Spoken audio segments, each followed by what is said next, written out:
అభిమానాన్ని మంచి విషయాల కోసం, పనికొచ్చే పనులు చేయడం కోసం వాడితే మంచిదనే విషయాన్ని ఫ్యాన్స్కి, అభిమానులకి మంచి సలహాల్ని సందేశాలని ఇస్తూ వారిని సరైన దారిలోకి వెళ్లేలా గైడ్ చేస్తే మంచిదనే విషయాన్ని యాక్ట్రెస్కి చెప్పడం ఈ మూవీ యొక్క ముఖ్య ఉద్దేశంలా నాకు అనిపించింది. అంటే ఈ మాత్రం కూడా మాకు తెలియదా?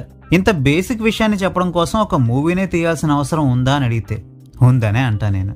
జెన్ ఆల్ఫా, జెన్ బీటా అంటూ జనరేషన్లు మారుతున్నా కూడా ఫ్యాన్స్ అని చెప్పుకుంటూ ఫ్యానిజంని అడ్డం పెట్టుకుంటూ చెత్త పనులు చేసేవాళ్ళు తమకున్న ఫ్యాన్ ఫాలోయింగ్ని మంచి కోసం వాడకుండా వాళ్ళకున్న పైత్యాన్ని వాళ్ళ ఫ్యాన్స్ మీద రుద్ది ఆ ఫ్యాన్స్ చేత తప్పులు చేయిస్తున్న యాక్టర్లు ఈ సొసైటీలో ఇంకా ఉన్నారు. కాబట్టి ఇటువంటి మూవీస్ని తీయడంలో తప్పేమీ లేదని నాకు అనిపించింది.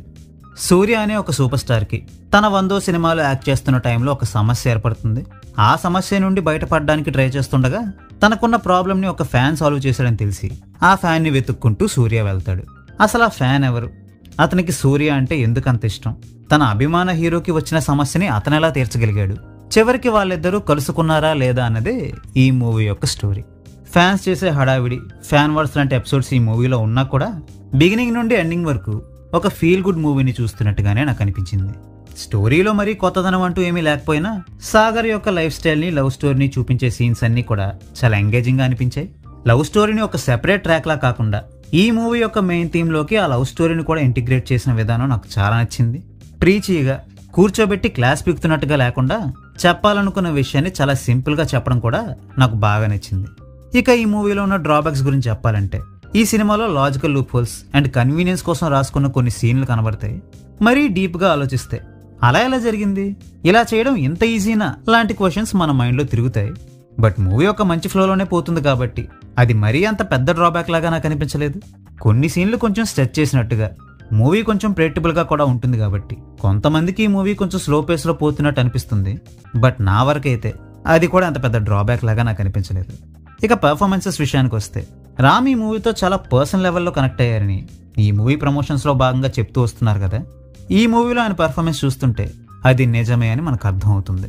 కమర్షియల్ మాస్ హీరో అయిపోవాలనే ప్రయత్నంలో కంటెంట్ మీద సరిగ్గా ఫోకస్ పెట్టకుండా చేసిన కొన్ని రొటీన్ టెంప్లెట్ మూవీస్ వల్ల మరుగున పడ్డ అతనిలోని యాక్టర్కి ఇన్నాళ్ళకి ఆ చెర నుండి విడుదల దొరికింది. మళ్ళీ రామ్ సరైన దారిలోకి వచ్చారు అని నాకు అనిపించింది.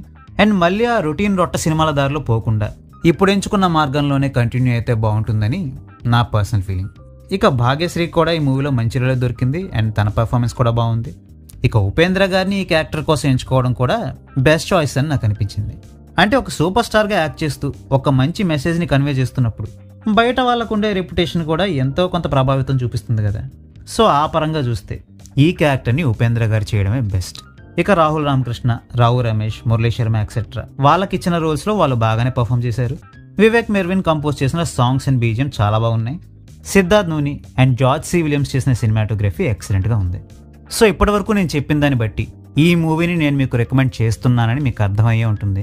సో ఒకవేళ మీకు ఈ మూవీ మీద స్పెషల్ ఇంట్రెస్ట్ ఉంటే ఈ మూవీని ఒకసారి చూడడానికి ట్రై చేయండి. అండ్ ఈ మూవీని చూశాక మీకేమనిపించిందో కామెంట్ చేసి చెప్పండి. We will meet you next video. Thanks for watching.